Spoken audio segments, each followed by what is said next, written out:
হঠাৎ করেই আকাশে এক অদ্ভুত গুঞ্জন, আর তারপরেই প্রচণ্ড বিস্ফোরণ। আধুনিক যুদ্ধক্ষেত্রে এটি এখন পরিচিত এক দৃশ্য।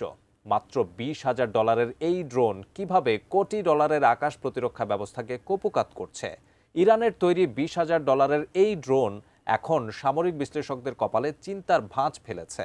কেন এই ড্রোনকে বলা হচ্ছে আকাশপথের নতুন আতঙ্ক, তা নিয়ে বিস্তারিত জানাচ্ছেন মিরাজ হোসেন।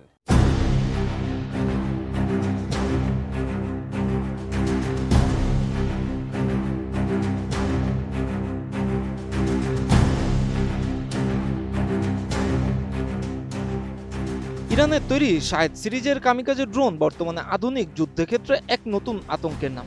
2000 দশকের শুরুতে ইরানের শাহেদ এভিয়েশন ইন্ডাস্ট্রিজের উন্নয়ন শুরু করে।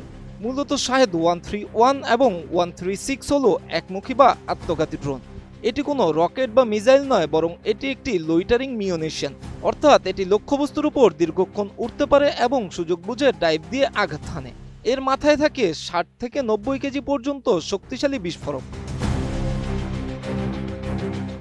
আমি বুঝি নির্মাণের শিল্প, সালাম স্টিল বোঝে ডিউরেবিলিটি। সালাম স্টিল, মোস্ট ডিউরেবল স্টিল। শাহেদের উৎক্ষেপণ পদ্ধতি বেশ সহজ। একটি রকেট বুস্টারের সাহায্যে এটি আকাশে ওড়ে। নির্দিষ্ট উচ্চতায় পৌঁছানোর পর বুস্টারটি বিচ্ছিন্ন হয়ে যায় এবং চালু হয় পিস্টন ইঞ্জিন। ঘন্টায় প্রায় 185 কিলোমিটার গতিতে শত শত মাইল পাড়ি দিয়ে এটি সামরিক ঘাঁটি কিংবা তেল শোধনাগারে নিখুঁত হামলা চালাতে সক্ষম।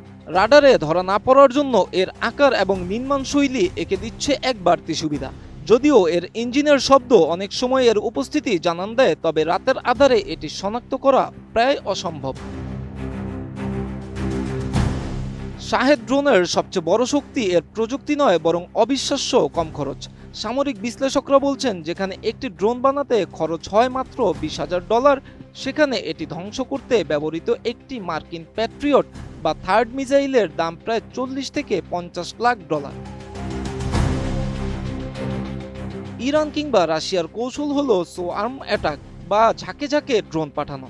এতে প্রতিপক্ষের আকাশ প্রতিরক্ষা ব্যবস্থা ব্যস্ত হয়ে পড়ে। অধিকাংশ ড্রোন ধ্বংস হলেও কয়েকটির আঘাতেই লক্ষ্যবস্তুর ব্যাপক ক্ষতি করতে যথেষ্ট।